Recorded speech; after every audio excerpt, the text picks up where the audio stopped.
Use the 2021 IS 300 to 359 a month for 9 months. Experience amazing with Assistina. Now available.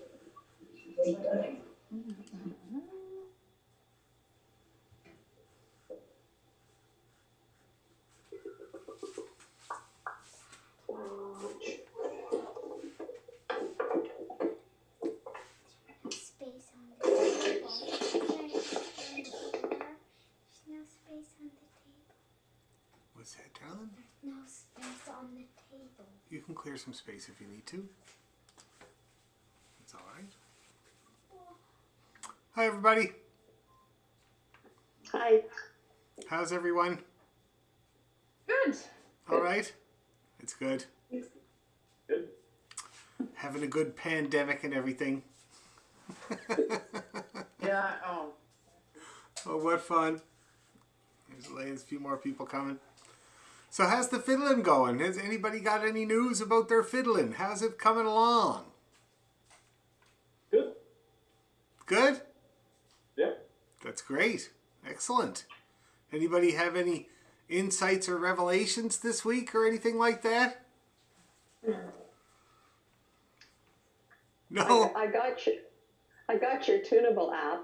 Oh, how are you finding it? I'm finding I'm way out of tune, a lot more than I thought I was. Did I tell you about the settings on Tunable? No. Okay, check this out. Just a quick tutorial about using the Tunable. Okay, so here it is. Everybody can see the screen there. So on the bottom right hand corner are the settings. Okay, so you pick that and then you got different settings you can have there for, because this thing has all kinds of functions, but you're going to choose the tuner settings.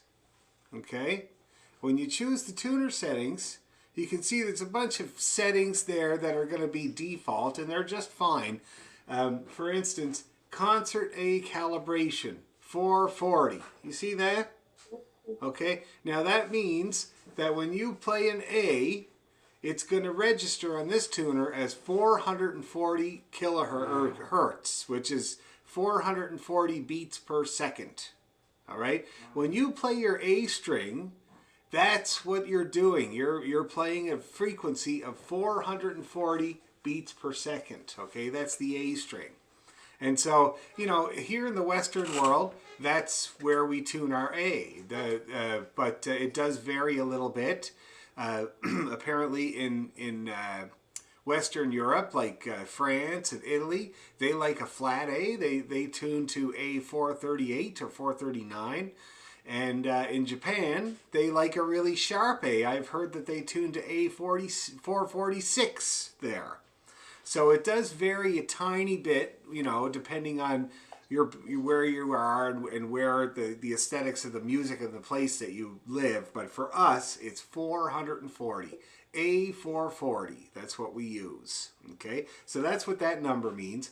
The next thing it says is instrument transposition, concert instrument, and that's what we want. We play, when we look at the music, we play the same note as is on the music. Okay, so when we see an A on our sheet music and we play it, that's an A. Some instruments are not like that. Some instruments are transposing instruments, like the Highland bagpipes, for instance. When they see an A on the paper, what actually comes out of their instrument is a B flat. Okay, and so they're a transposing instrument, but we are a concert instrument. So that's why that says concert instrument. Okay. The next setting is equal temperament, and that's because the fiddle is tuned in perfect fifths, and that's called an equal temperament tuning, and so that's why that setting is there. There are different tunings that we do not care about. We are going to use equal temperament, okay? Then there's a couple of other things. Microphone sensitivity and response speed. You can play around. You can see that that's a slider, so you can play around with that a little bit, but the default settings is what I've been using ever since I started using this tuner, okay? And it's totally fine. Now down a little bit lower, there's some display settings there that you don't really need to worry about very much. And then there's skill level, and that's what I'm most concerned about with you guys using this tuner app. So for you guys, it might be good to set it at beginner. Okay, so beginner gives you more of a what do you call it, a margin of error when you're trying to get in tune. So it's more forgiving, okay? And you really do want that. It's very important when you first start because, like I said before, intonation on the fiddle is target practice. And when you first start, you're lucky to get on the same wall as the dartboard. So this is kind of doing that for you. It's kind of widening that margin of error. And then once you get along, once you're starting to get along pretty good, like I have some students here that are on to the intermediate setting, which is a little bit more exacting. So if you get to where you're always in tune, but you know you're not quite there on the beginner setting, you can up it to intermediate and it'll be a little bit more exacting, okay? And then you can have what I have on there all the time, which is advanced. And with the advanced setting, there's a little toggle that you can use on it called vibrato width, okay?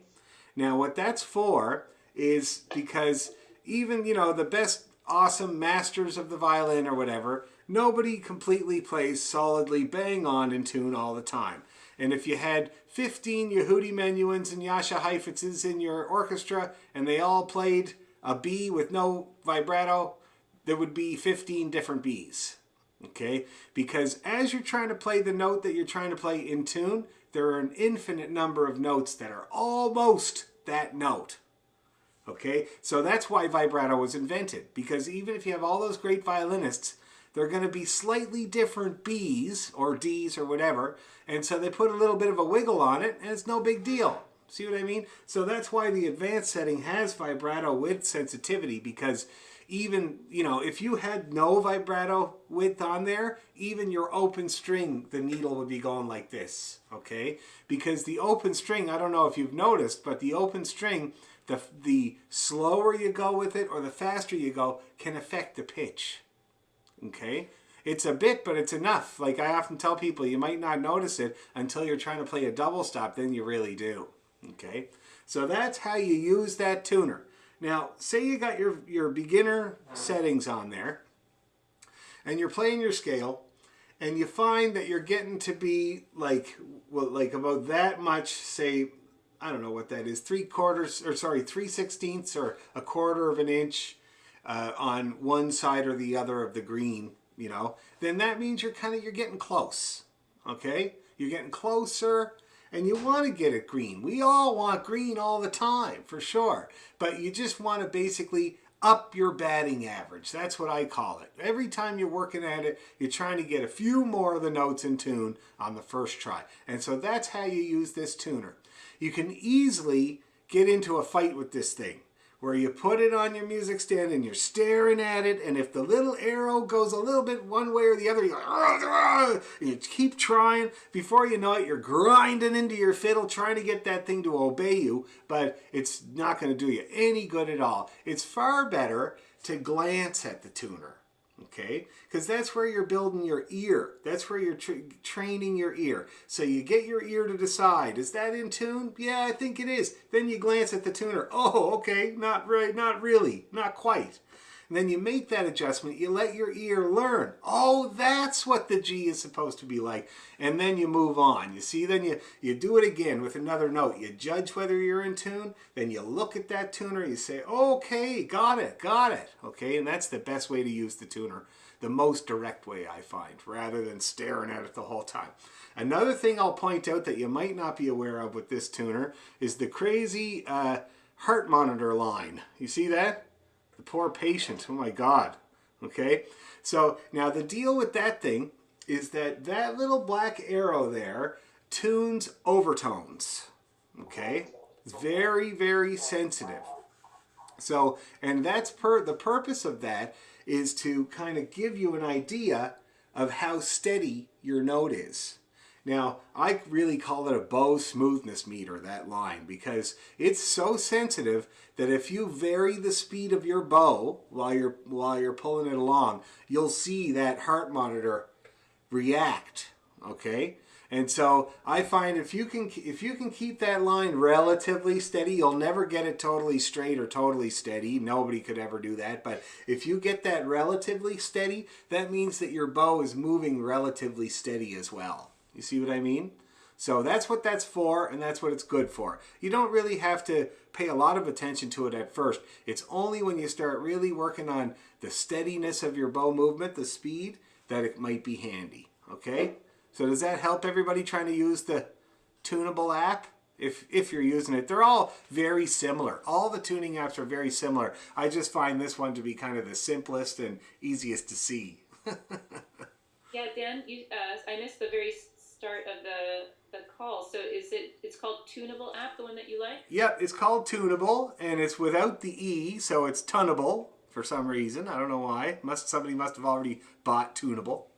And yeah, it's not that expensive. It's like $13 or something like that. And but you probably already have one on your phone, Mimi, that you use. Yeah, I've got a different one, but it's good to know which one you like. Yeah, I like that one. I find it good for practicing because, like I said, I just glance at it, and if I see a green screen, I'm a happy guy. You know what I mean? Okay. Yeah. Okay, so that's the Tunable. Any other questions about using Tunable, or you might have a different tuner that you're using there at home if you need help with that. I worked at a music store for years, so I know them all. And in fact, I know that the cheapest one on the market, the Korg CA15, is really one of the best ones you can use for practicing. I used to use it when I was on the road. And the funny thing about it was that I don't have it around anymore. I don't know where I put it, but at the beginning of the pandemic, I pulled it out because I was using my phone to teach. And so I couldn't use the tuner. So I pulled out my old Korg that I used on the road.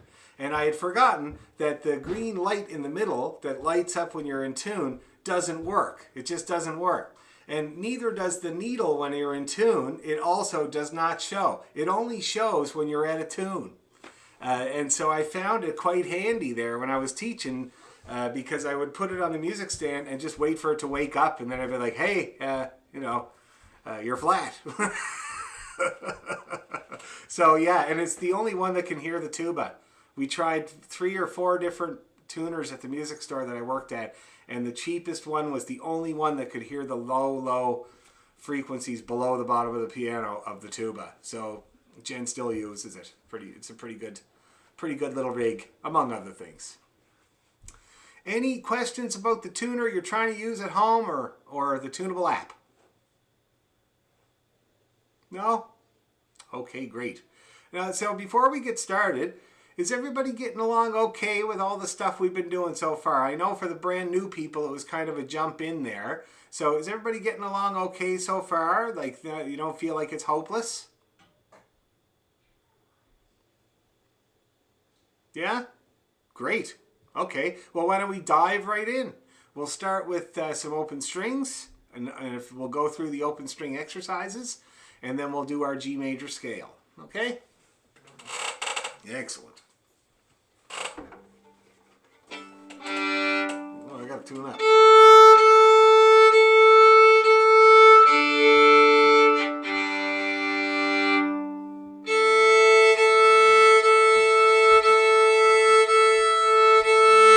That's better. Okay, so we're starting on the G. We're doing a long down and a long up on each string. And then we're going to do the half, the down, up, up. And then we're going to do the jiggle. And then we're going to do the chicken. Okay? So let's start her up. On the G. A 1, 2, here we go. Down. Up. D. Up. A. Up. E. Up. A. Up. D. Up. G. Up. Okay, now the halves. Down. Up. up, down, up, up, down, up, up, down, up, up, hey, up, up.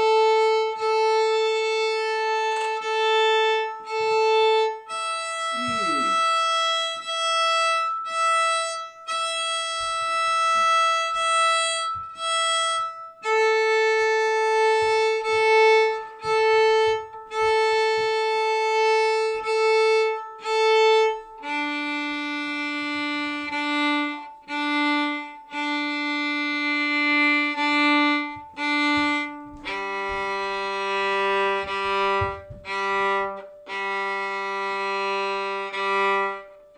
Jiggle!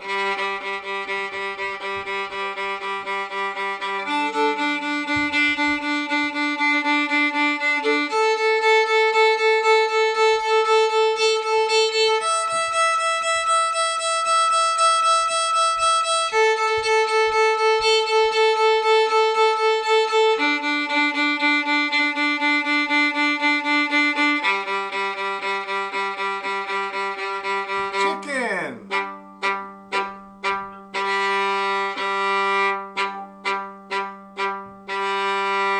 Pig! Hey!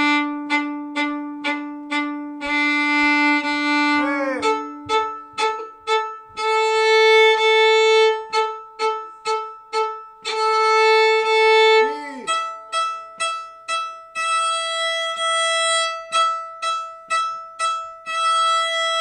Hey! B.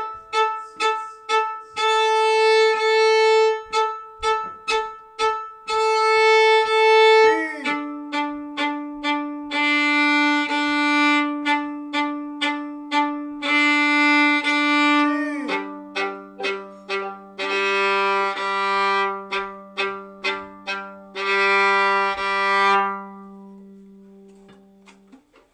All right, how was all that crazy bowing, people? Anybody running into problems, please don't hesitate to let me know. I can help. The chicken one is that last one's hard. You find that hard? Yeah. I find the bouncing. I'm really concentrating on bouncing, and it's hard. And you getting more than one bounce there, Sharon, at a time, is it? Yeah, and it's the long. When I go back to the long, It bounces. Yeah. Yeah. So try this. Try exaggerating the bow-shaped bowing. Have I told you guys about bow-shaped bowing? Yeah, you said that last week, but I don't remember. Let me show you. I'll tell you again. So the whole idea is that at the frog, you got to get the weight off of the bow, because if it falls down, it's kind of way too much weight, right? In the middle, that's where it bottoms out, where it gets closest to the hair, okay? And then the upper end is the empty end of the pickup truck where there's no weight at all, right? So as you move the bow on the down bow, you're kind of getting the weight off here, and then you're kind of putting the weight in while it bottoms out, and then you're keeping a little bit of weight on there for the empty end of the pickup truck. So if I exaggerated the movement, it would look like the curve of the bow. That's what my dad's teacher used to say, bow-shaped bowing. So the bow is curved like this, and you kind of bow like this. See that? So you get the weight off, you bring the weight in, keep it in.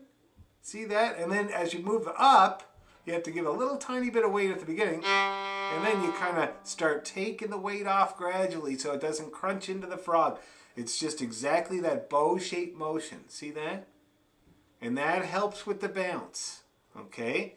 Now, sometimes with that bounce and anything with the bow, you have to exaggerate it at first, or even as you're working on it. I still have to exaggerate some things in the hopes that a little bit of the movement will come through, okay? So if you're having bounce on those longs, just really try to bring that weight in so that it kind of feels like you're doing this, okay?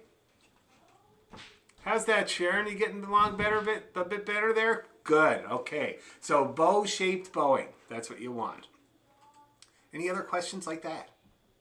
Yes? And also in the bounce chicken exercise, where on the bow is it good to do the bounce? Like how far because obviously with the long bowings, you want to start kind of further down the bow. But for that, is it kind of on the lighter end? Is it? Well, that's a really good question. When you first start off, it's better to do it on the kind of the lower part, just because of what you say. You want that long one to have you want to have enough bow to do the long one, right? Also, that's kind of where the most resistance is in the bow, so you'll feel that a lot at first. See what I mean? So it's good to do it down here at first. Anywhere in here is fine. Okay. The middle is going to be the most challenging because it's got its own bounce. But you want to get good at that too at some point. And the upper part, it's challenging because there's no weight there. So to actually make it work, you have to kind of mitigate it and see what I mean? So that's why it's kind of easiest to start down at the bottom with that. And then you kind of, after a while, yes, you want to be able to do it anywhere. Okay, does that answer your question? Yeah, absolutely. Thanks. But stick to the bottom for now. Any other questions like that? That was a good one. No? Okay, why don't we do the chicken once more? I think the chicken's worth doing one more time. And then we'll go to our scale.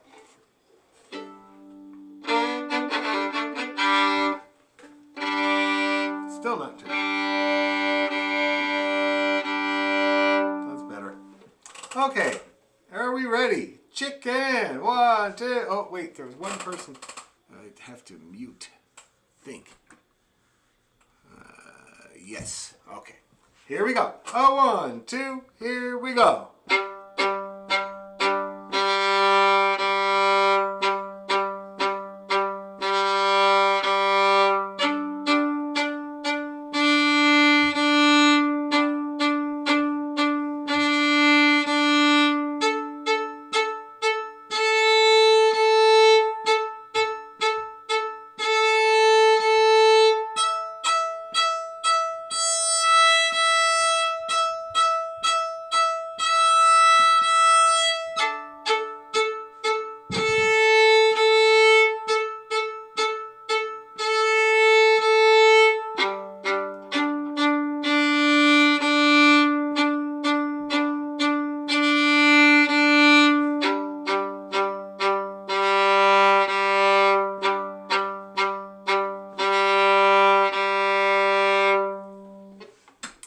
Okay, working a bit better? Awesome. Very good. Okay, shall we do our G major scale there, guys? All right. So I got my tuner on so you know I'm honest. And we'll go nice and slow. And remember, at this stage of the game, you want to train that ear. So don't move on to the next note of the scale until you're totally sure that that one you're playing is in tune. And everything agrees if you're using a tuner or whatever.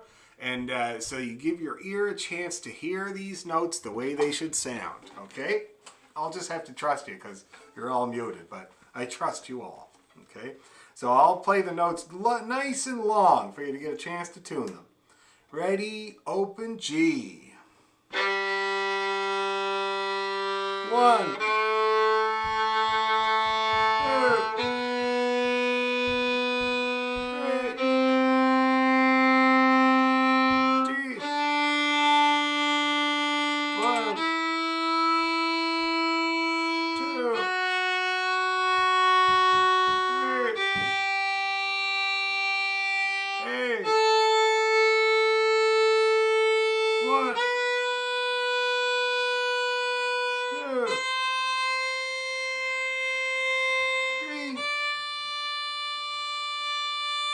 E.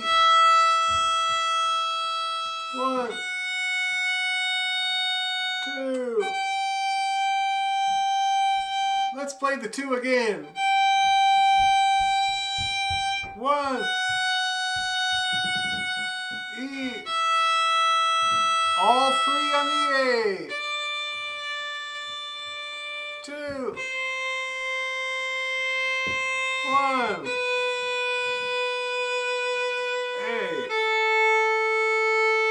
D3. 2.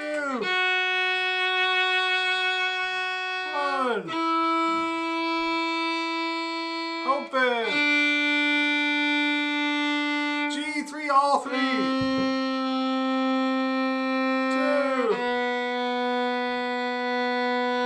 1. And open. All right, G major and 2 octaves.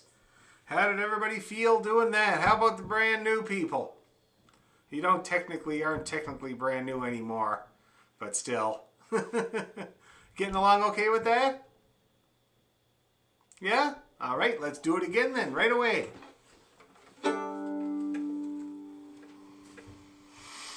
Okay, 1, 2, and here we go.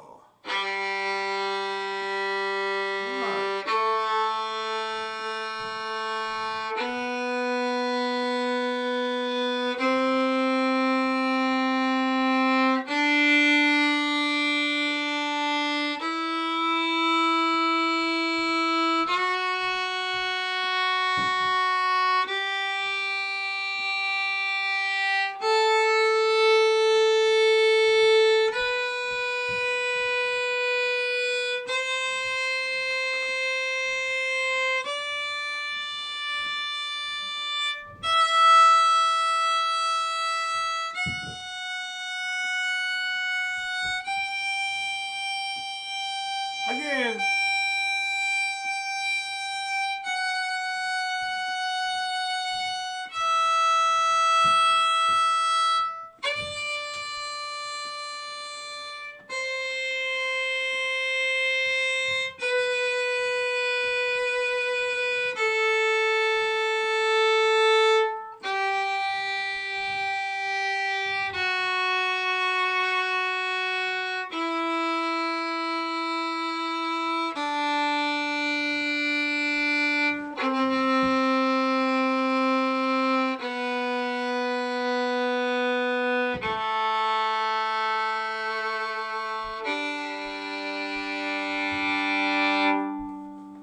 All right, how did we do there, guys? All right. Anybody having any problems? I thrive on problems, it would seem. No? That's great. That's really good. So now let's move on up the fiddle. Yes, Scott? The other thing I'm noticing is that sometimes when I go to play the A string, I'm hitting either the E string or the D string as well. Yeah. And it's like if I move a little bit this way, it's the D string, then I try to correct it, then I hit the E string, and it's Yeah. a huge pain. Yeah, it's a huge pain. So that's touching other strings. The A is a bugger for it. The D is the worst for it because the D has fat neighbors and it's so easy to touch them. But the A is also a bugger for it. Usually what's causing you to go onto other strings is a wandering elbow. Okay? Even if it wanders a tiny bit, a small move at elbow level, even just that much, is a huge move at string level. It's enough to put you onto another string. See what I mean? So if that elbow is involved, or the upper arm is involved in the bowing, it really makes your bow kind of See that? And even when you're doing good, you're doing great, a little bit of a bump of the elbow, and there I am, right on the D string. See that? So a good way to tame it, first of all, you're going to have a bit of it at this stage. It's going to be a little bit here and there. You're going to touch the other strings. But to tame it, you can use the doorway to steady that elbow. That's usually what's going on. Okay? Okay. And I did I explain the different planes of motion between all 4 strings? I think so, yeah. Okay, so with the A and the E, just remember that the A is like that and the E is the drop, right? So if you the way that I keep off of the E is with these fingers here. I call these my rudder, right? And you can make tiny little adjustments with those fingers, especially that pinky. That's its job, right? See that? So you can use your rudder to get off of that E if you want to, or off of that D in a small move rather than a big move. Okay. Okay, good luck to you. It's a hard one for sure. Later, after a while, we'll start working on double stops. That's where you play 2 strings at once. I find that at that level, that's when you can really zero in on not ever touching other strings, because when you learn how to play the 2 at once, your hand learns where that other string is and doesn't go there. Like it knows no further than this because I know the double stop. See what I mean? But at this stage, steadying the elbow is probably going to do it. Any other problems like that? Okay, cool. So now let's move on to the D scale, the 1 octave scale, okay? So that starts on the D string and it goes to A3 and then back down to D, all right? It's a very simple one, easy as pie.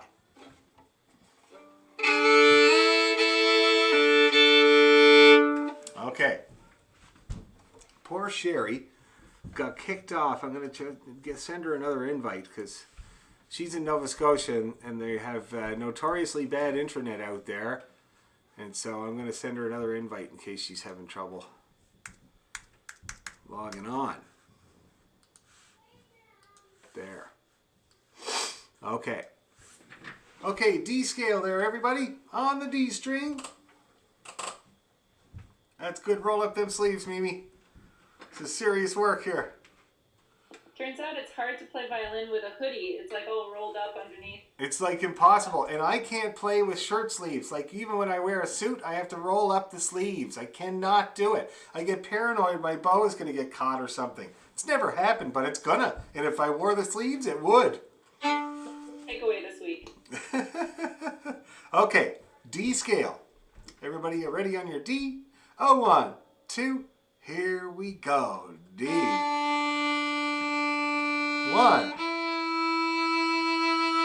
2, 3,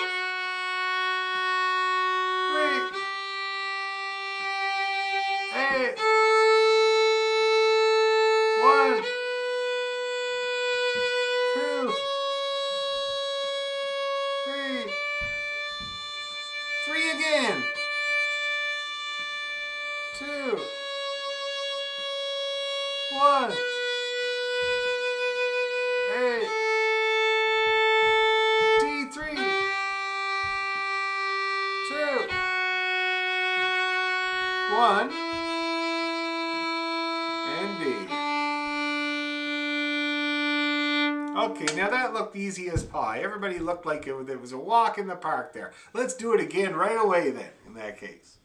1, 2, here we go, D. 1, 2, 3,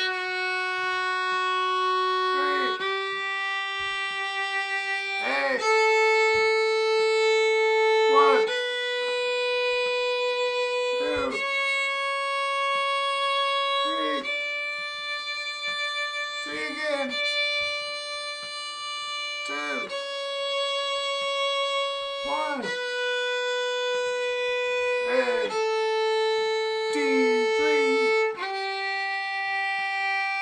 2, 1, and D. All right, that's the D scale in 1 octave, okay? D scale in 2 octaves, you gotta go up to the dusty end, so we won't do that quite yet, all right? Now, let's work on A. Now, we did A in the upper octave so far. I don't think we've done it in the lower octave. Have we done A down on the G string? No? Okay, good. It's hard. So we'll start on the upper octave. This is the easier one. So we start right on the A string. We go up to E3. Now, I forgot to ask, there's some people here that play instruments already, and I always take a survey there at the beginning of a class or a workshop to see the non-repeaters and the repeaters. So when you play a scale, some people are repeaters of the top note of the scale. So they play the top note twice. Other people are non-repeaters. All right? So what do we got here? Who's a repeater? 2 people, 3 people, 4 people. Who's a non-repeater? Okay, the non-repeaters have it there, guys. We're going to do non-repeating scales. Although, you know, I kind of like it at the early stages because any chance you have, any extra chance you have to tune your 3rd finger note is good because those 3rd finger notes are very important, okay? But anyway, we'll go with the majority, all right? So let's try the A major scale now. Oh, there's a cherry, that's good. Okay, A major scale, starting on A, and we will not repeat the top note, so make sure you get her in tune. 1, 2, on the A. 1, 2,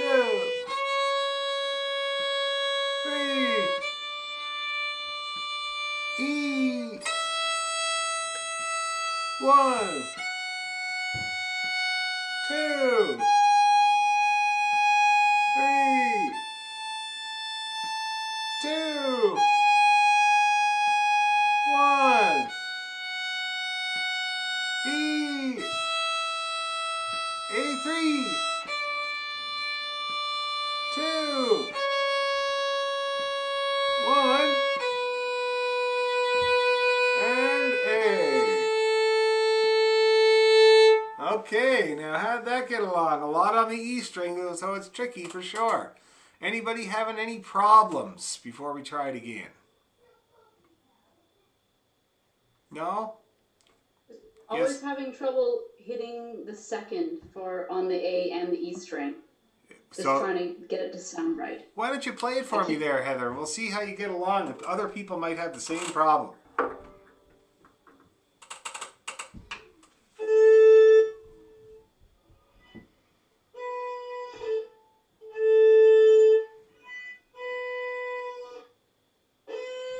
Ah, okay.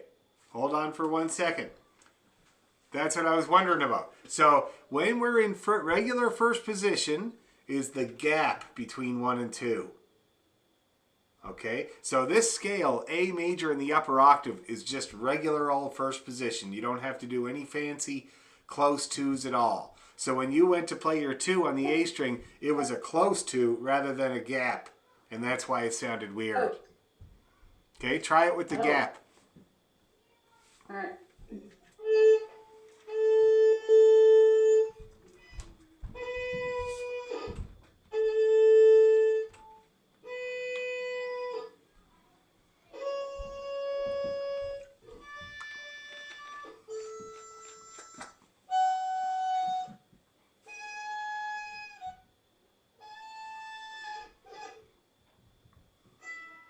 That's very good. Okay, no, that was really good. So you hear now how it makes sense to your ear now? Good. Yeah, so all those... The D scale as well? Same with the D scale, yeah. Okay, I The- missed that. Yeah, the only one that we change for is the upper octave of the G scale. Everything else that we've done so far is just regular old first position on all those strings, okay? But I'll tell you, when you got your spacing right, my tuner really liked it. You were very, very close. Okay? Very close. So that's good. Anybody else want to try it for us? I'd love to hear it from somebody because that's what gives me the indication of how you're doing. Who wants to play an A scale for me?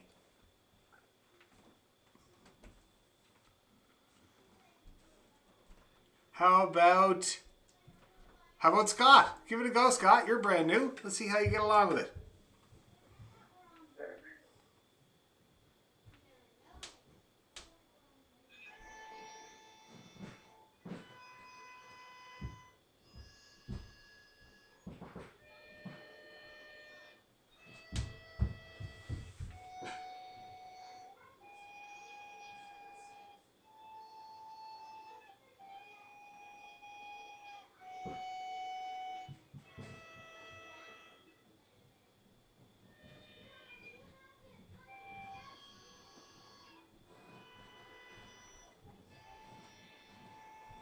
Okay, now that was actually very good there, Scott. Very good. Good spacing. The tuner was pretty happy. I mean, you weren't bang on, but you were close. And like I keep saying, that close is good enough at this point, okay? Also, I really liked how you're keeping your fingers down.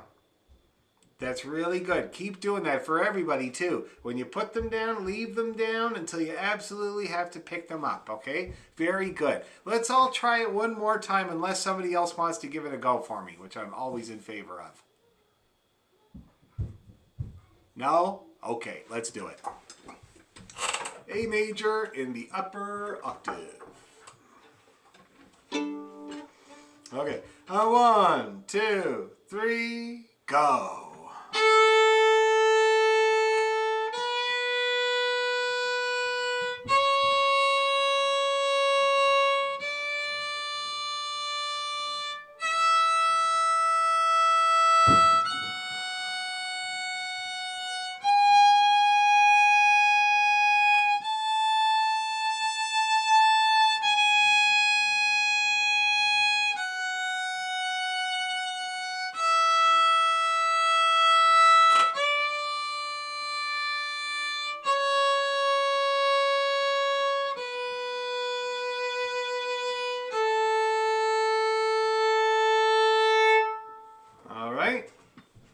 Better that time? Great. Okay. So any questions about that or any problems before we move on to, we'll just give Twinkle Twinkle a little practice, and then we're gonna tuck into the Rosebud. All right? So is there any questions or problems before we do that? Anything at all? I am here to help. Dan, I have a question. When I have the 3 fingers down on my, well, specifically on the A, I found that the tone got really like scratchy and thin compared to a full string. Is there anything? Compared to the open string? Yeah. So first of all, yep, you want to hold your finger down fairly firmly. Let me show you. See if I make the same sound as you. Okay, so here's a property. Okay, so that's got a full ringing sound. You hear that? So now I'm not gonna put proper pressure on it. Is that kind of like what you were hearing? Yeah, it still sounds better though. Well, it was in tune, but I didn't really have my finger firmly down on the string. See what I mean? And so that can cause a very weak sound and a scratch, because when you get the scratch, it's just because you're not really getting the string vibrating, right? And the other thing is proximity to the bridge. Now, I was teaching somebody yesterday, and he was saying that when he puts his 3rd finger on the string, he finds that the string takes a dive here, and that he's more susceptible to touching the other strings. And so he moves his bow up here to avoid touching those other strings. But that's a danger zone of squeaking there. See that? And so something like that might also be happening. I also, on that topic, because I know Scott mentioned, I'm having more difficulty this week too with touching the other strings around the A. Yeah. Is there any chance that like where the kind of smaller micro tuning pins at the bottom are, like if a string is really tight versus if it's a little bit less tight, if that can affect? Not really. I've never really noticed that. The main thing that I've noticed about touching other strings is that wandering elbow, especially if your bow is moving quick.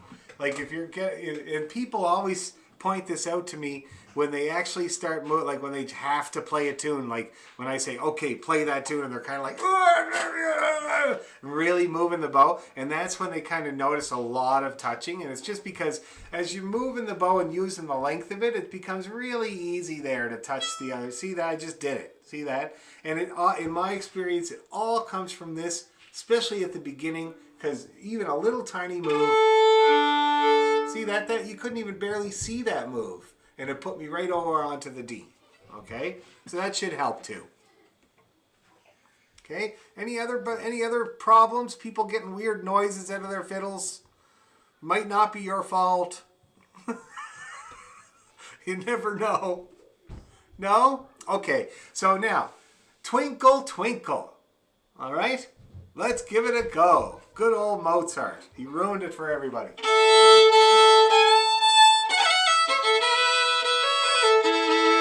Well, you know, me and my friends, whenever we talk about a tune that's not that good, and I say, who wrote that? And somebody says, oh, your man wrote that. And then my buddy Brian says, he's to blame.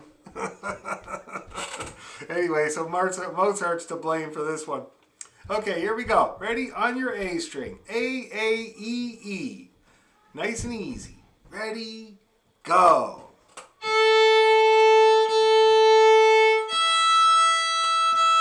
One.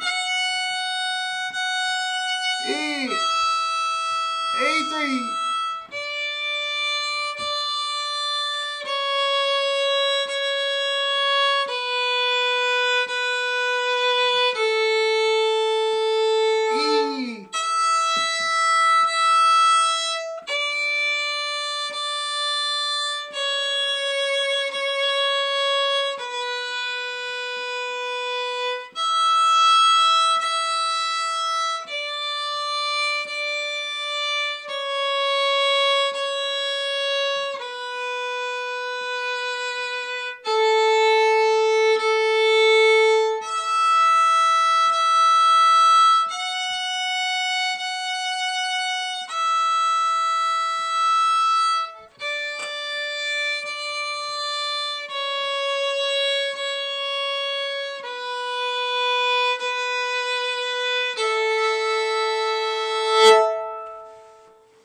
right. Now, how was that? Everybody looked like they were doing okay. Heather, you had to stop at one point? Did you have to stop at one point there, Heather? Yeah, if you send the music, I haven't looked at it yet. And I haven't played it by sound yet either. I haven't practiced it. So Okay, I did not send music. It was little a strictly an ear training endeavor. So that's okay. So let's do it again. This time I'm going to call out all the notes. Okay, just for those that are still kind of wandering around a little bit, never hurts. So I'll call out all the notes, and I'll do numbers. Okay, so A, E, and then it's going to be a 1 on the E. Let's do it. Ready? A.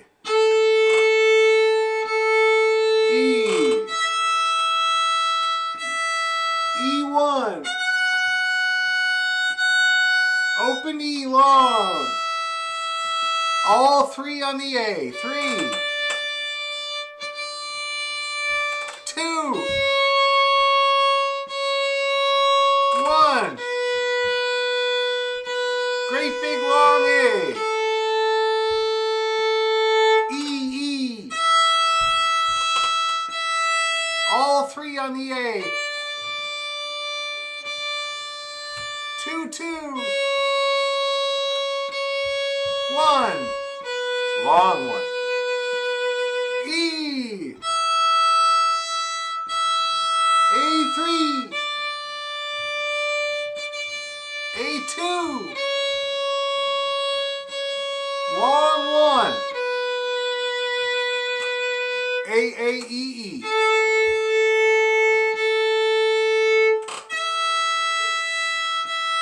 E1. E. A3.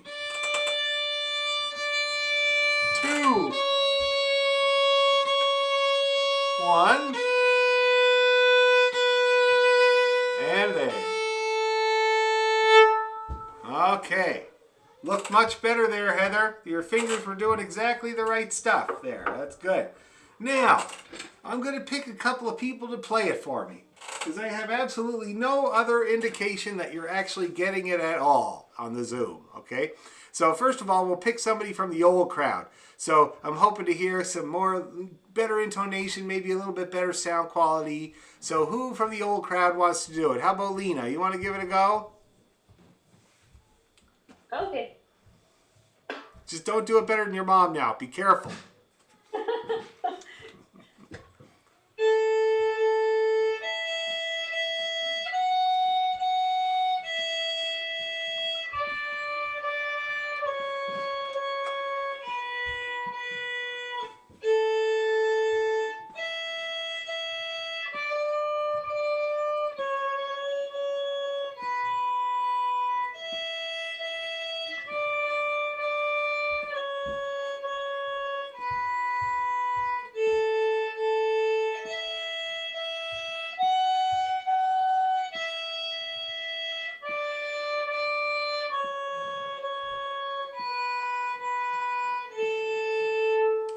All right, now that was excellent there, Lena. Excellent. So I'm looking at my tuner.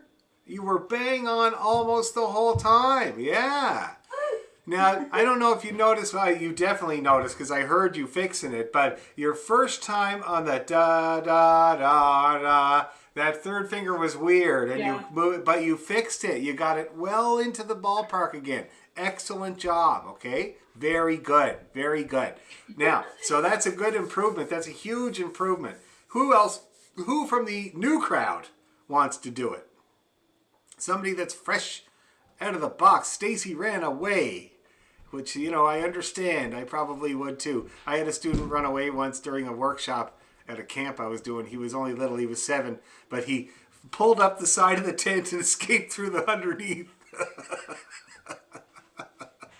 I got him after. Anyway, well, who wants to do it? How about you, Mimi? You want to give it a go? Sure. I apologize in advance. Don't oversell yourself. Yeah.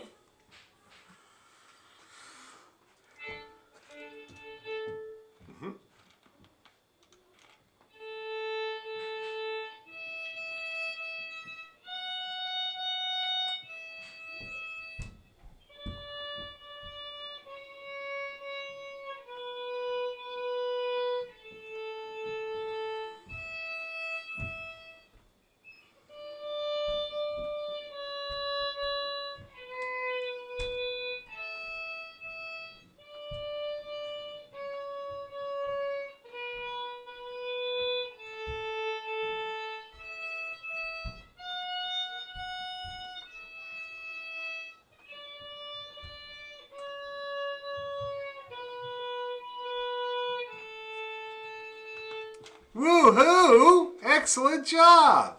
So no touching other strings that time. That was very good and nicely controlled. Now, one thing, I'm going to say two things. First of all, I thought that was a really excellent go, okay? Your bow is moving good. You didn't touch other strings. You used a good piece of it. So really good. That's kind of the most important thing at this point. Plenty of bow, hear that sound so you can tune, right?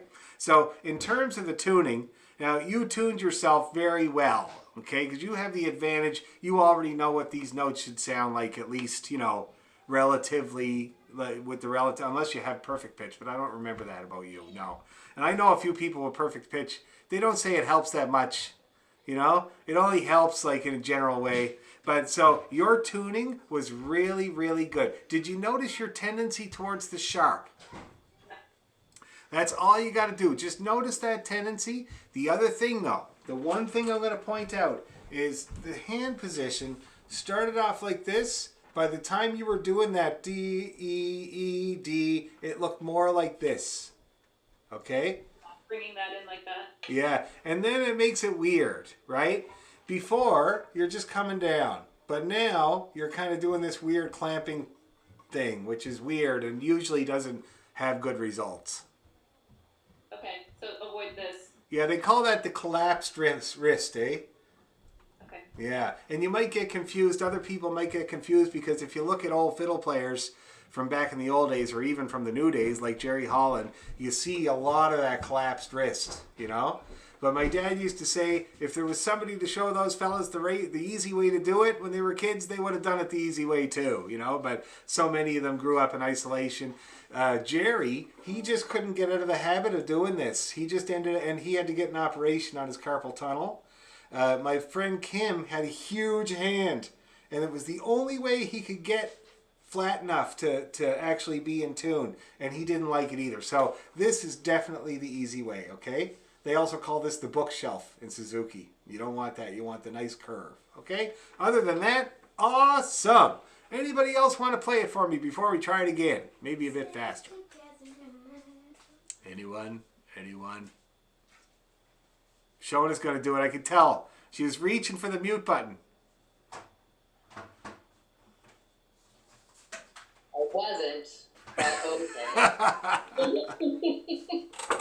I know it, but Good. I got it. I also was just playing the Rosebud, so now that's in my head. Okay.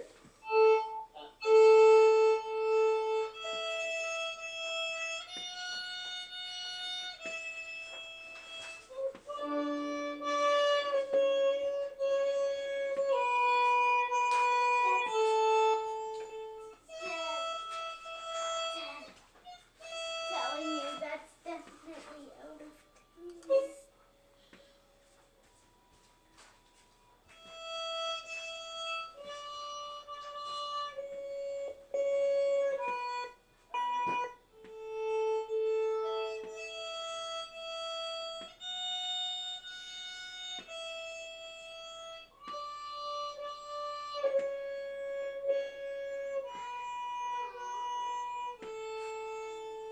Okay.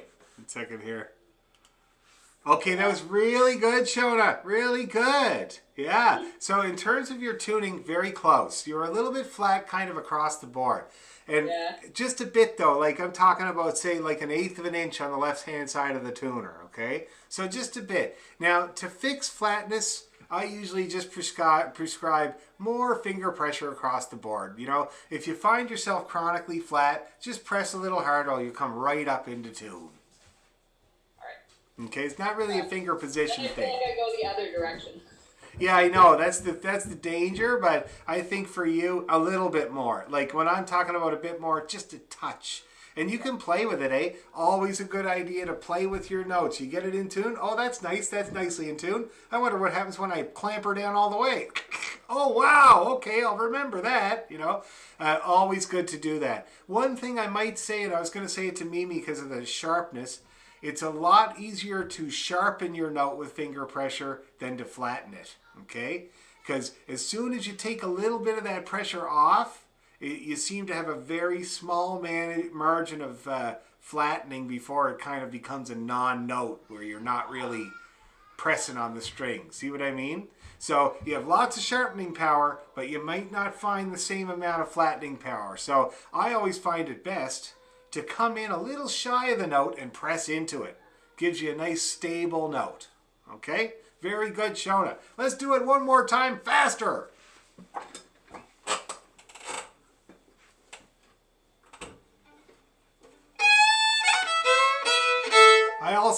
I should point out that I pretty well slide into every note I play. I'm a baseball player over here. So that could be partly why I do that. You know, come into it a little bit. It's a very Celtic-y thing to do, Scottish or Irish. Okay, here we go. Twinkle, twinkle. Ready? And use all your bow. Ready? And...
All right, cool. Now that looked confident and nice. Everybody okay with that? Excellent. So, the Rosebud. So I got it up on YouTube, and everybody got a copy, I think, with fingering and a copy without fingering. All right. And so, did I not get it to Elaine? Elaine never got a copy? No, I didn't, and I suspect it was my, my email. Yeah, the Kaja call. You might have to change it over to the bell.net one. Okay. Anybody else not get that? Mimi, you didn't get it either? Oh, a few people. Okay. Well, I've had a few problems with my email. Okay, I'm just going to forward it. Rosebud is up on YouTube. Okay.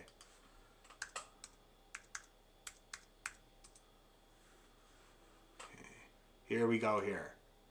So I'm going to forward it right now. So that's Mimi, Scott, and Elaine, your different, the Bellnet. Elaine.Tyler@bell.net. Got it. Deborah? Okay. What's your email address, Deborah? Morgan, MORGAN, Yeah. hyphen, MOM at hotmail.com. Yeah, I got you here. And then, was there anybody else? So I got Mimi, Scott, Elaine, and Deborah. Anybody else did not get the sheet music for Rosebud? Stacy didn't? Okay. You're getting it now. Okay. Off it goes. Okay, so I just sent out that sheet music. Now, like I said last time, we're going to learn it by ear. But the sheet music will be your savior when you are on your own and you don't have me. Okay? And that's what we use it for. We use it for reference. That's the best way to use sheet music, okay? So, first of all, I'm going to play it a couple of times so that you can get it ringing around in your ears and we'll have a better time of practicing it, okay? If you want to play along with it, if you've gone ahead and learned more of it and stuff like that, please go ahead. Otherwise, I'm going to play it 2 times, okay?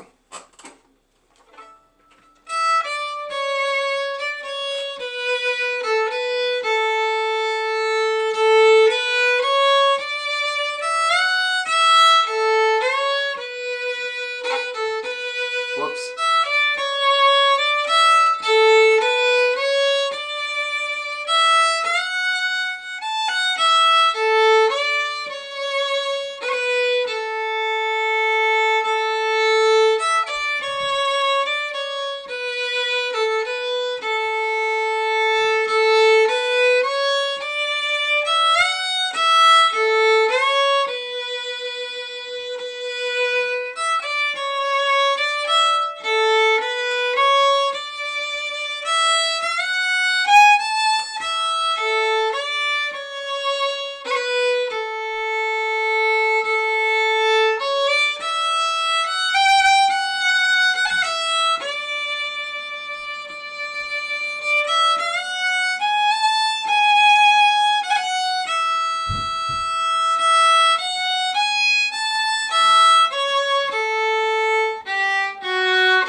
got her now? I played it twice so that it would get stuck in your head, you know? That's really the best way to learn a tune, is to get it stuck in your head, unfortunately. And I remember when I remembered this one, years ago, I was playing with this band, and we were trying to get together a slow air for this show, and nobody could think of a good one that we hadn't done a million times. And then I thought of the Rosebud, and I took the bus home, and I was whistling it on the bus, and the bus driver turned around, and he said, "Can you please stop that? I got a headache, and I don't really like Irish music." And I said, "Well, it's Scottish." He didn't seem to care at all. You don't ever sing a song? What's that? There's words to it, too. There are words to it, eh? Yeah. I'll find it, send it to you. Then you'll be stuck singing that in your head. Yeah, you gotta wonder, sometimes people put songs to these, or words to these old tunes in like modern day, and it doesn't always work out, but we'll see. Interested to see what it's like. Anyway, so last time we kind of got, how far did we get? It was just like the first phrase, am I right? Yeah, okay. So, and you can hear already, it's scaly, it's just a scale.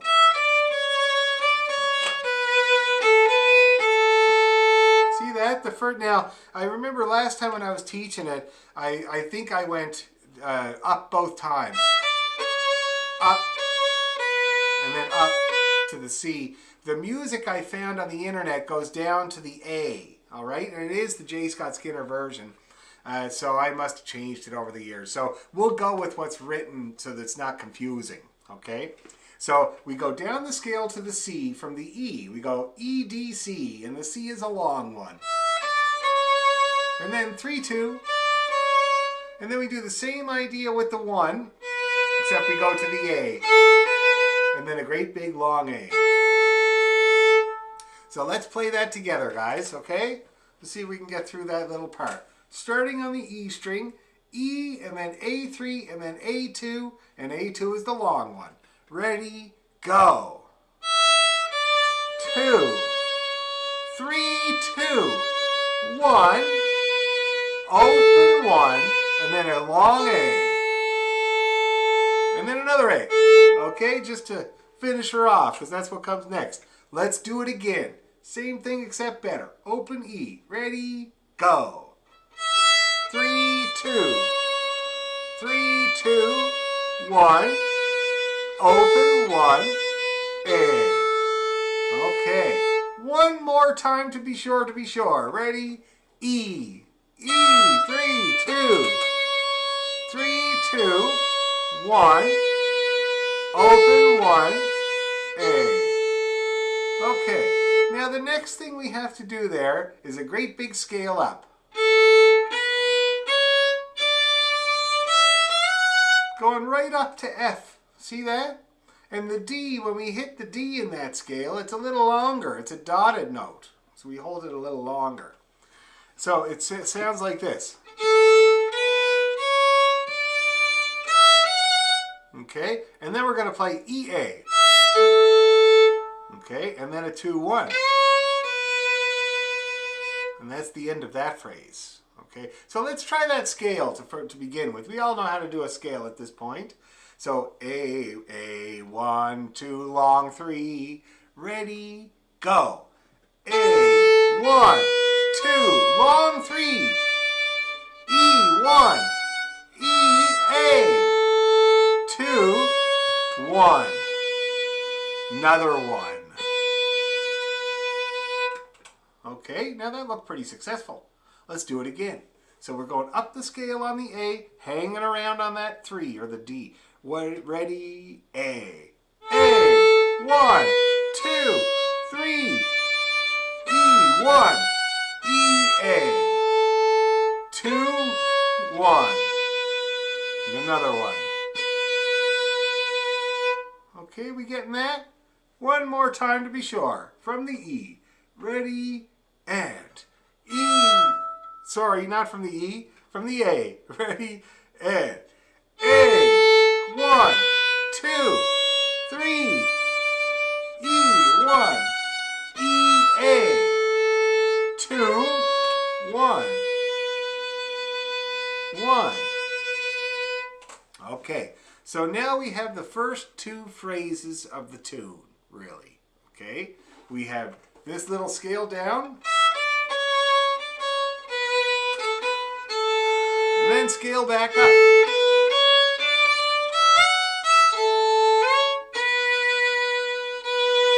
Let's see if we can get right through. All right? With few casualties. So now we're going down the scale from the E. E and then A3. Ready, go. A3, A2. 3, 2, 1. Open, 1. Open. Another open. Open. 1, 2, 3. E1. E, A. 2, 1. 1. Okay. Any casualties? Anybody? It's hopeless. Can't do it. It's hopeless. Awesome. Let's do it again. Same thing. From the E. Ready? E. E, A3, A2. 3, 2, 1. Open, 1. A. Another A. A. 1, 2, 3. E. 1. E. A. 2. 1. Another 1. Okay. How we doing? Now I believe no one, so I have to hear it. So who wants to try playing that first bit for me? Who is brave? Yay, Scott! Let's hear it.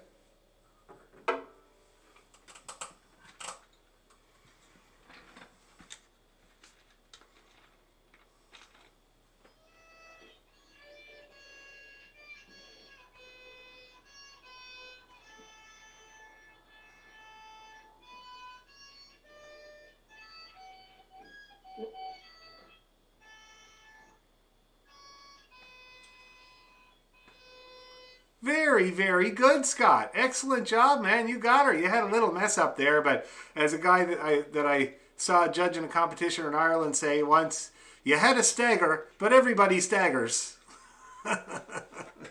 Really good, man. Really good. Who else wants to play it for me? Stacy, sure, go ahead.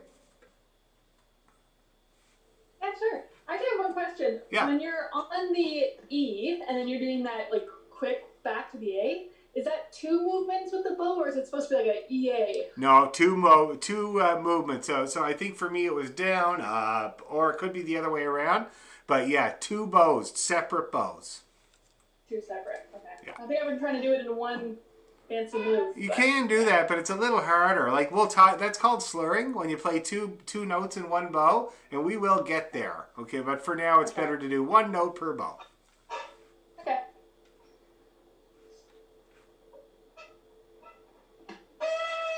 Oops.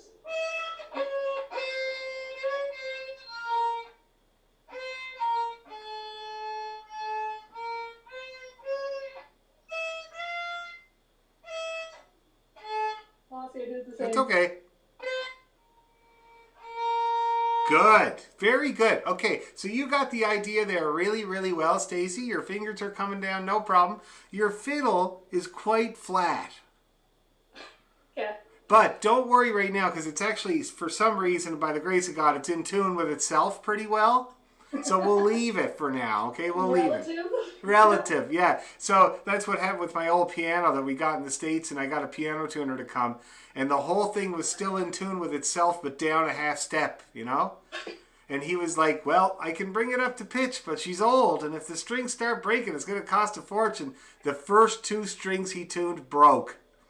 But I kept telling him to keep going, and they were the only 2 strings that he broke, so it worked out okay. But you can do it after, okay? You can tune it up after. If you're in tune with itself, it's good for now, okay? But that was really good. Don't worry about that separate bow movement. Just keep trying to do it. Okay. Okay? Separate bows for each note. Really good. Anybody else? How about the older crowd? Who wants to do it from the older crowd? Bill, let's hear it, man. Oh, you got to unmute. You gotta unmute. Oh no. Bill. Eek.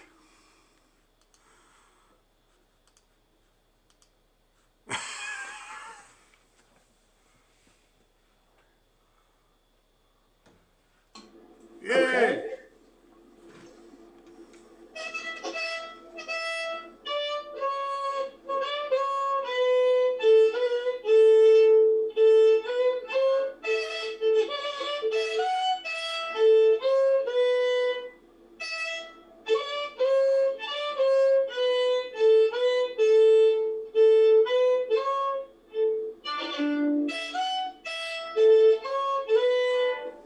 Anyway. Really good, Bill. So something that's improved greatly there for you is the intonation. That was much, much closer there. Little tiny bit sharp, but well in the ballpark. Another thing I like is that you've lightened up your bow and you're getting a very much better sound out of it. You're only using small amounts, but it's getting much better touch. Okay, I would say use more, but I'm always going to say that. I said to somebody once, I'm going to get a light up sign that says more bow, so that instead of saying it 500 times a day, I can just tromp on a switch that lights it up, more bow, because that's what I always say to everybody all the time. Very good, Bill. Okay, let's practice it again together, and we'll get the next phrase too.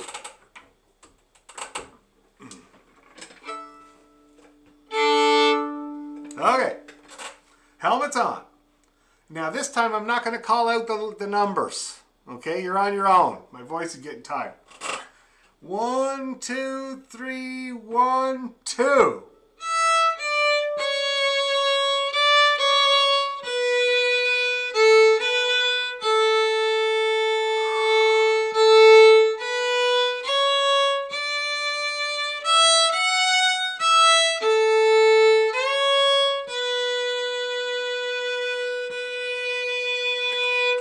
Looking fabulous, guys.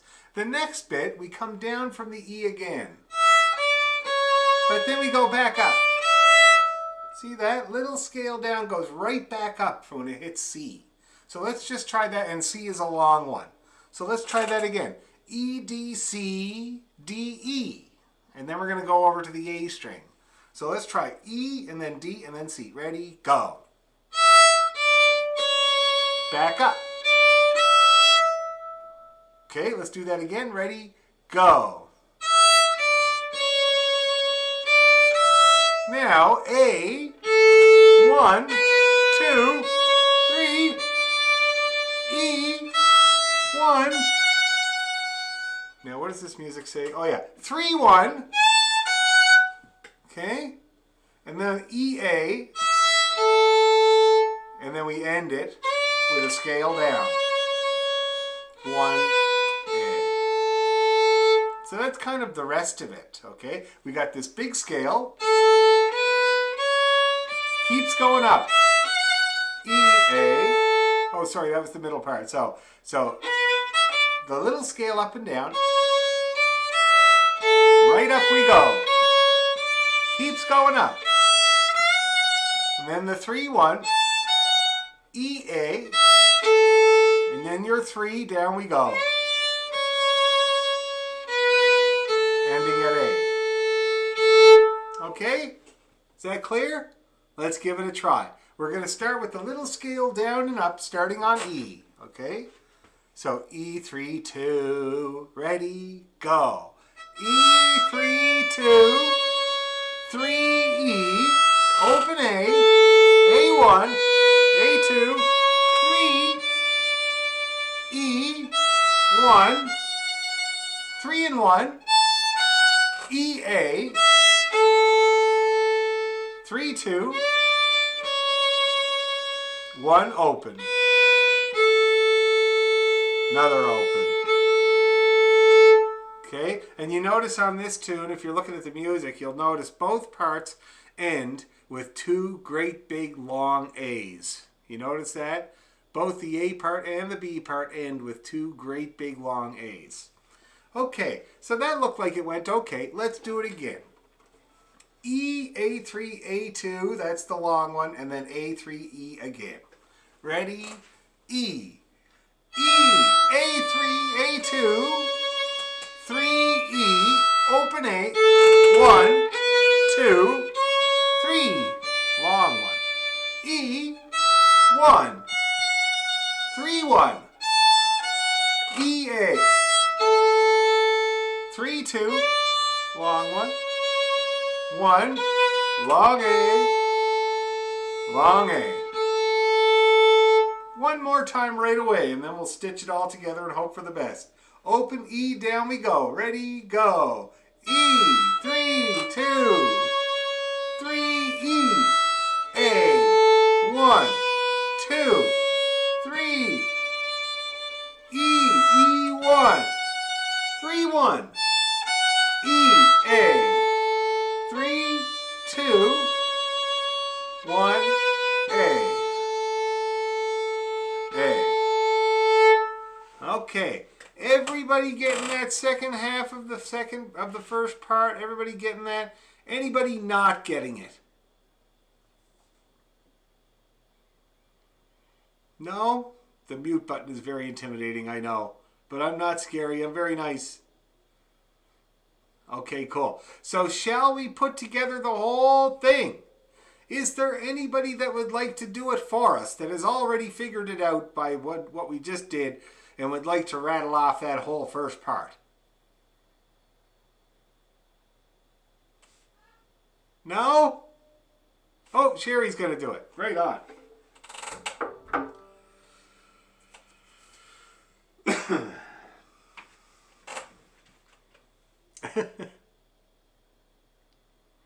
As soon as she wrestles with her computer.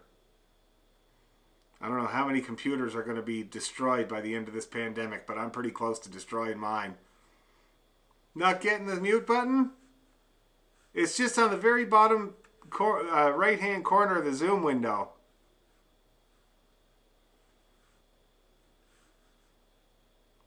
Oh, too bad, Sherry. Sorry, man. What a drag. You can make a video for me. By the way, anybody that wants to make a video for me of what you're trying to do and send it to me, I'm more than happy to watch it. Over the Zoom, I actually have no way of knowing if you're actually avoiding some of the pitfalls of sound production on the fiddle, because there's a codec on the sound. It sounds a bit weird. Making a video for me is the best way you can show me how you're sounding in terms of your sound. Anytime you want to do that and get feedback, please go ahead, okay? Because that's my life now. All right? You figure it out, Sherry? Right on. Let's hear it.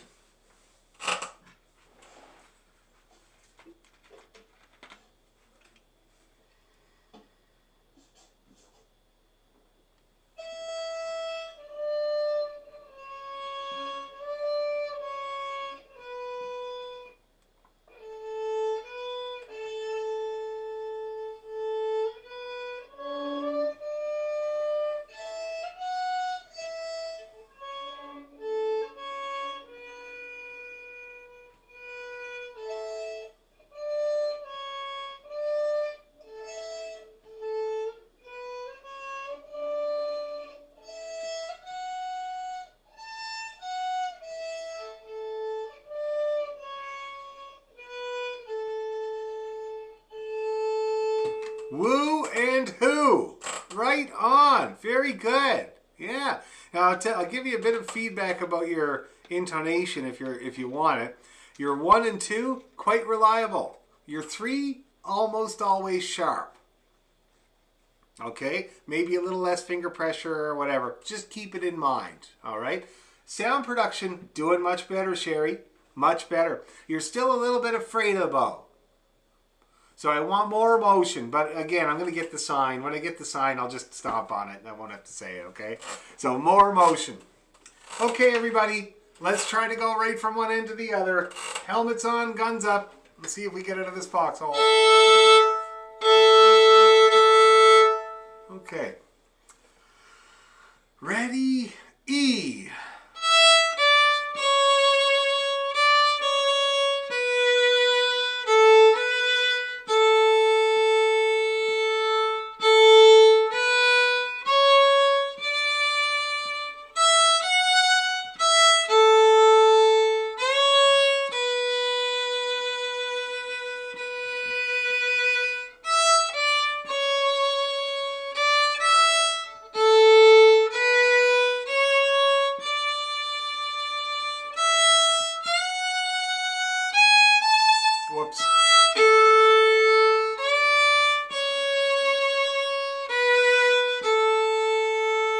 again.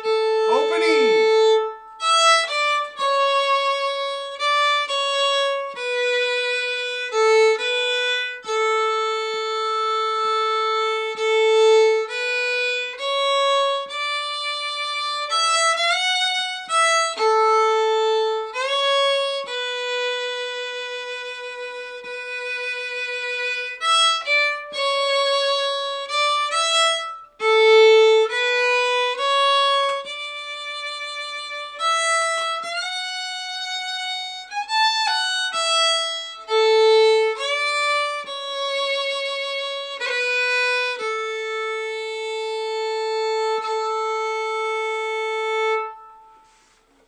All right, pretty cheery looking bows there, guys. Anybody not able to get through it? Could not get through it? Yeah, I was lost in that one. Like, I don't have it in here yet to be able to do it on here, so. Yeah, for sure. And, sometimes it takes a little tiny bit for it to kind of really get in there. But we'll practice it a lot of times. Oh, but I should ask you, anytime you get stopped, try to notice where and why. So do you remember where exactly you got stopped up? Pretty much right at the beginning of the second half. The beginning of the second half. Okay, so that's where we go the little scale down and back up? Yeah. Okay, so now you can remember that. Little scale down and back up. Which string are we scaling down? Is the A or the E? You play the E, but then on the A. 2, back up. See that? That's how that scale works there. Okay? E, A3, A2, A3, E. And then on the A again. Okay, that might help you. All right. Anybody else have a spot where they were locked up, but they want to talk to me about? If there isn't, then we do it again. Okay, let's do it again. Maybe we'll go a little tiny tad slower. Just give everybody time. Oh, poor Elizabeth looks like she's fighting with her fiddle. Oh, fighting with the shoulder rest. Yes, fight the good fight, Elizabeth. It's worth it. Okay, here we go. From the E string, down we go. Ready, and...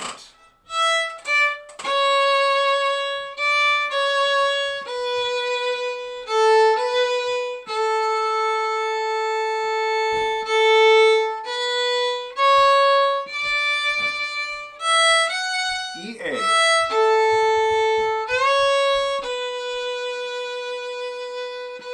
Now open E, A3, 2. Back up. Open A. 1, 2, 3. E, 1. 3, 1. E, A. 2, 3, 2. Sorry. 1, A. Let's do it again. From the E. E, A3, 2. 3, 2, 1. O, 1, O. Another open. 1, 2, 3. E, 1. E, A. C, B. B. E. 3, 2. 3, E. A. 1, 2, 3. E. 1. 3, 1. E, A. 3, 2, 1. A. A. Okay. Again, it looked like it was going okay. Better for you that time, Scott? A bit, yeah. Yeah. You getting that little scale down and up? Yeah. Sometimes you just need something that's going to unlock the rest of the part of the tune. I have this saying, there's always a note that won't go in or a note that won't come out. Right? So when you're playing a tune, when I'm trying to learn a tune, there's always either a note that I can't seem to play. Like, it's there, I know it should be there, but for some reason it just eludes me, I don't do it. Or there's a note I keep playing that is not in the tune. you know, and I just keep doing it, and it's a pain. So there's always a note that won't go in or a note that won't come out. If you identify that, sometimes that one note will unlock whatever it is you can't get into. You see what I mean? Yeah. Good. Anybody else having problems or stop-ups or lock-ups, as it were? No? Great. Okay. So that's the first part, and I'll leave it to you guys to practice that. Now let's talk about the second part. Now the second part is kind of neat because it's even more scaly, and it changes key for a second. So it starts off on the C sharp there. Now you'll notice that there's a lot of C sharp in this tune, eh? And it's because we're in the key of A, and oftentimes tunes use most of the notes that are from the arpeggio and the scale of the key that you're in, especially the arpeggio notes. And so that's why C sharp is such a big, popular note in this tune. So we're starting parts on the C sharp, a lot of the long notes are C sharp, and that's why, okay? So that's just a little bit of musical knowledge you can try to put into play. So we start on the C sharp and we go up the scale. But this time, instead of a regular 2 with the gap, we're going to play what they call a low 2 or a close 2. Because when we play the 2 with the gap, that's a G sharp. All right? You can see on your music that I sent you there that there's another sign next to the G there. It's not a sharp sign. It's a natural sign. Okay? And that means that we got to take it down to the low position to play G natural instead of G sharp. And it's a cool kind of aspect of this tune. So it sounds like this.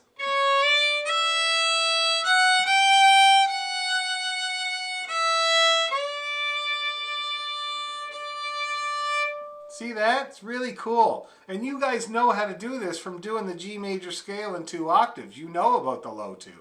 So let's try that. Let's try going up the scale from C, that's the A2, okay, C sharp, and we're going to go up the scale, 2, 3, E. E is the long note, and then we're going to play 1 and then close 2.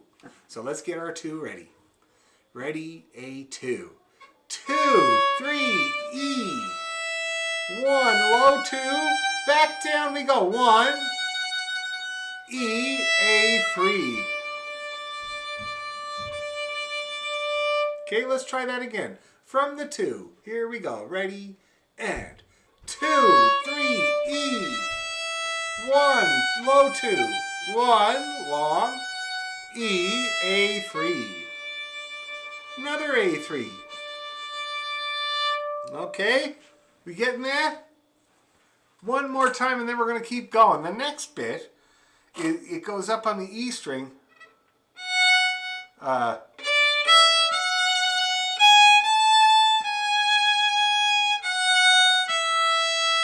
Now you see how that's another scale, all right? It just goes 1 notch up.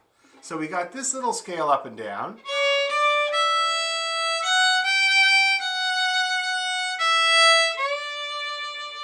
And then we do the same idea, just 1 notch up.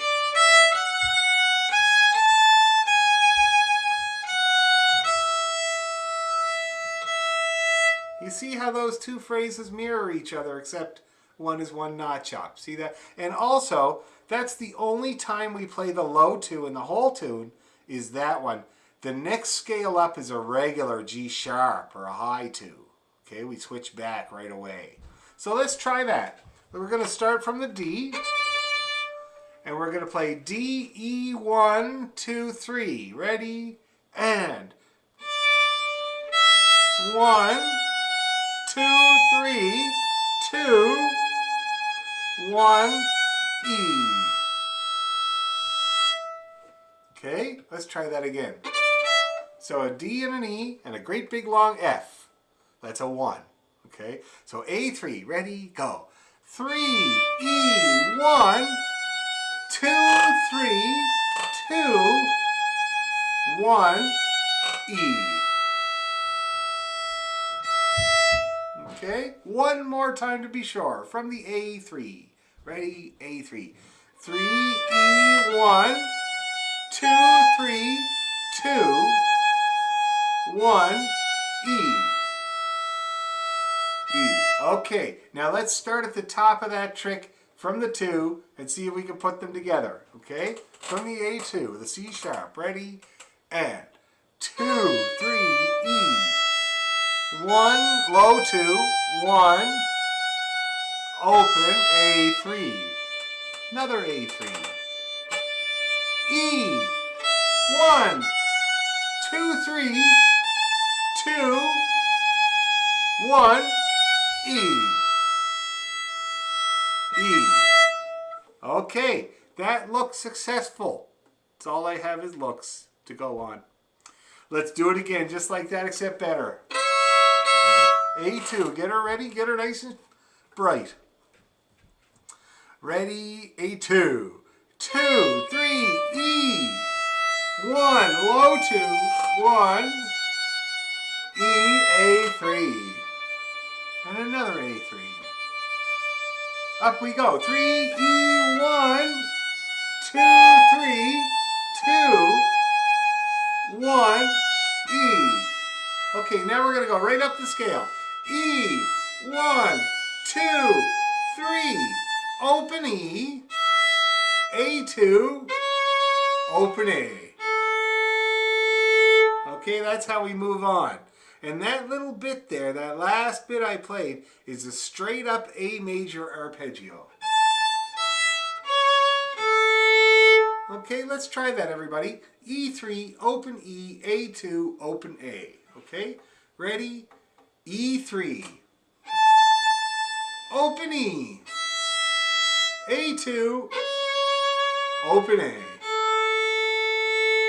Let's do it again. E3, open E, open A2, open A. Last time I make you do it, I swear. Ready? E3, open E, A2, open A. Okay, that's good. So that's going to sound like this.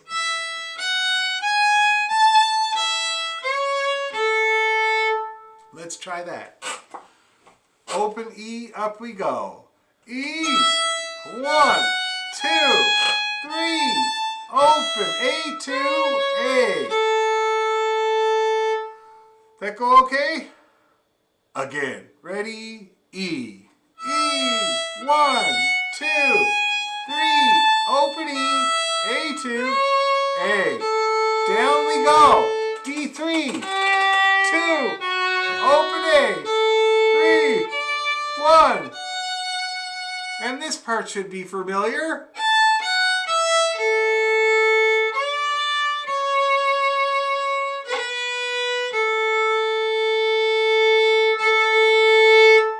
All right, see how that works there?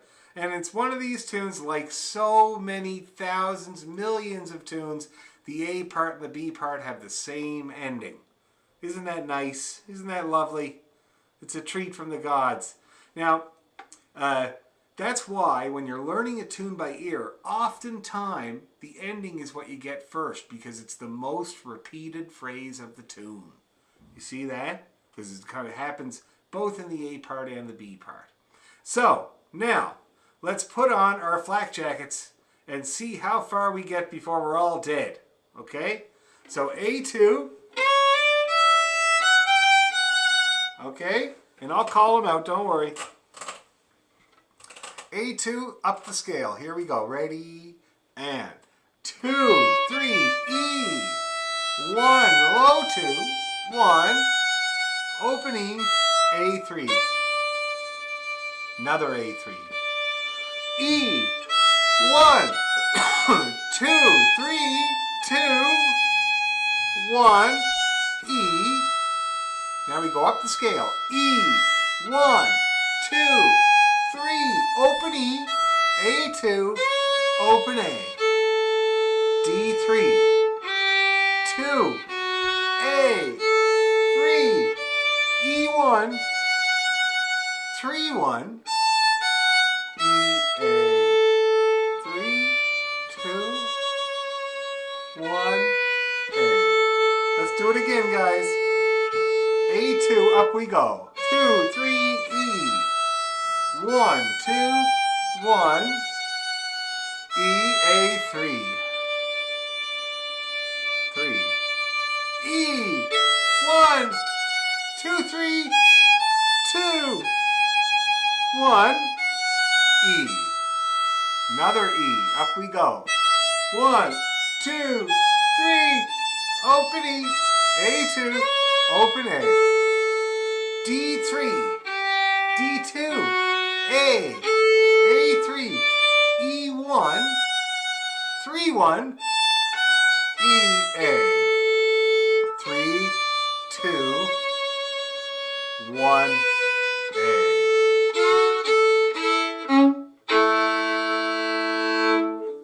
Okay, how's that feeling there, guys? That's like the whole thing. We're done. We got the whole tune, okay? Now, the second half, we got through it. Might take a few more 100 times to really get it in there. But is there anybody that would like to play that whole second half for us so I can make sure at least a couple of people have actually got it? Who wants to give it a try?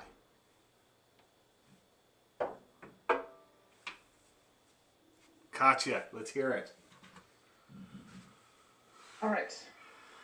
Yay.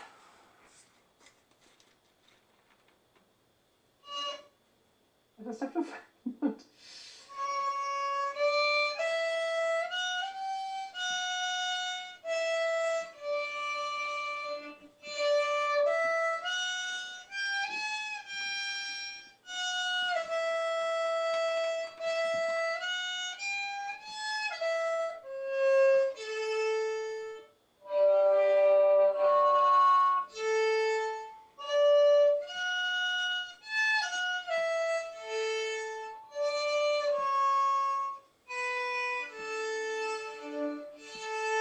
Woohoo! Very good.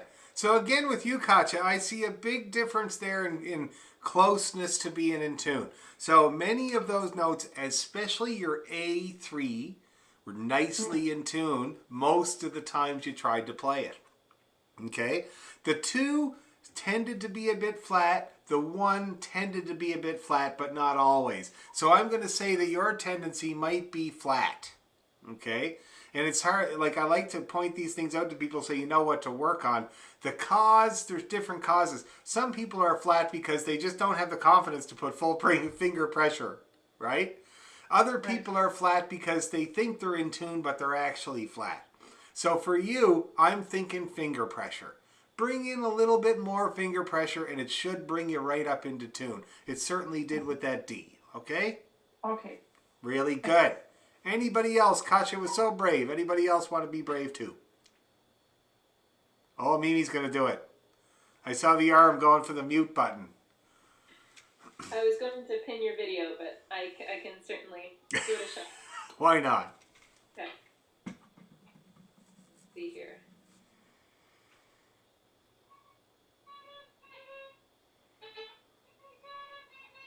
No, you had it right the first time.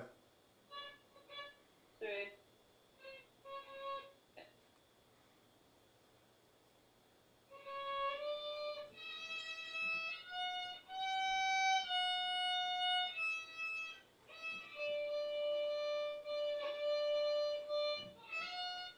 Mm-hmm.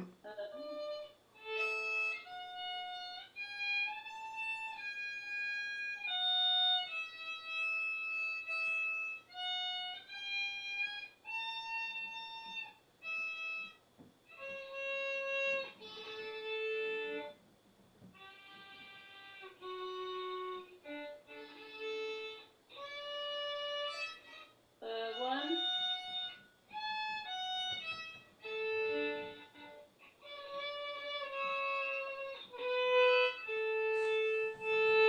Yes, you did it. Right on.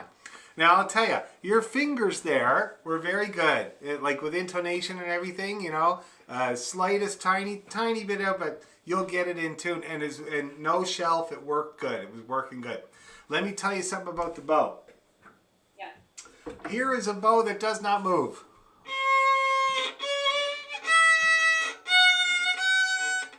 Here's a bow that moves.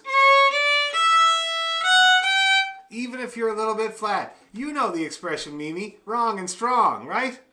I learned it from Jen. So just fake it till you make it, man. Move that bow. Don't worry too much about it because you'd be surprised how much better you'll sound right away. Okay? Good. Excellent. Okay, guys. Now, here's what we're going to do. We're going to go right from one end of the damn thing to the other. Okay? And in this tradition, we repeat the parts. We always repeat the parts. So A, B, B. Get used to it because they're all the same. All right? So we're going to try getting through this once, and that'll be enough torture for you people. And if you need any help from me at all, or if you feel like sending me a video of this, please go ahead. I'm all for it. Okay? So here we go. Open E. Down we go. I'm only going to help you a bit. Ready, and 2.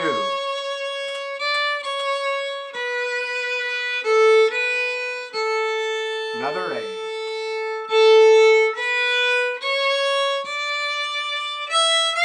E A.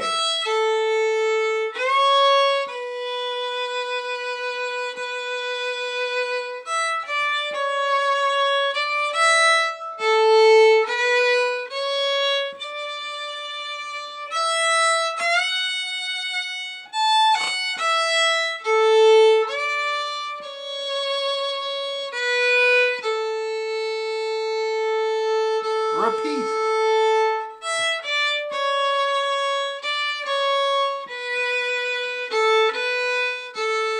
Another A.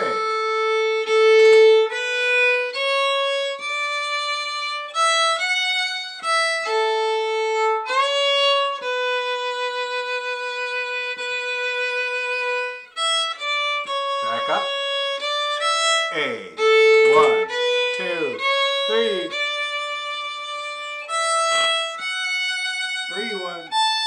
E, A. 2, 3, 2. 1. A. Second part. A2.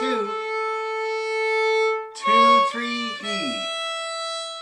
Low 2. Back down. Another 3. E. 1. 2, 3. 2. 1. E. Back up. E. 1, 2, 3. Open. A2. Open A. D3. D2. A3. E1. 3, 1.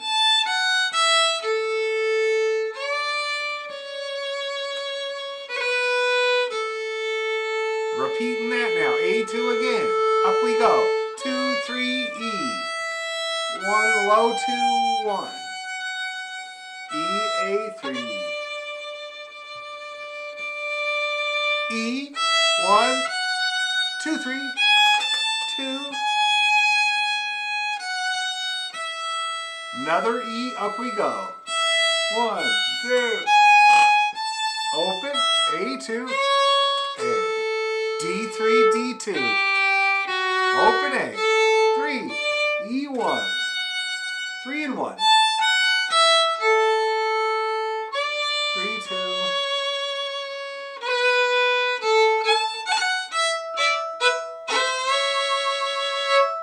All right. That was a great workout there, guys. Is there any questions before we sign off? Anything at all? I think you got lots to work on. If I were you, I would play open string stuff, and then maybe a little later in the day play that A major scale. Okay, because that's what we need for this tune. And then even Twinkle Twinkle is going to help because it's also in A. And it'll get some of those scale down things happening for you. All right? And then give this one a crack or 2. Okay?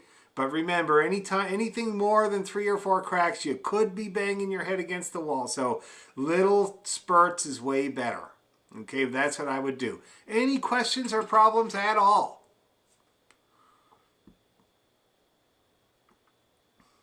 Excellent. Right on. Okay, so we'll see you guys next week. We're just going to work on this again next week. So I won't be sending any new stuff in the meantime. All I want is this to be smooth and nice. If you can do it without the music, that's great. If you can move from using numbers to the one that has no numbers, that's great too. If you're trying to remove the numbers yourself, remember you remove, first of all, remove the repeated ones. So if there's two of the same note, you can take the marking away for the second of the same note. And then you can remove the ones, leave the threes till the end. But anyway, we'll see how you get along. All good? Okay, see you guys next time. Thanks a million. Thanks, Dan. Okay, Thanks, Dan. no problem. Bye-bye.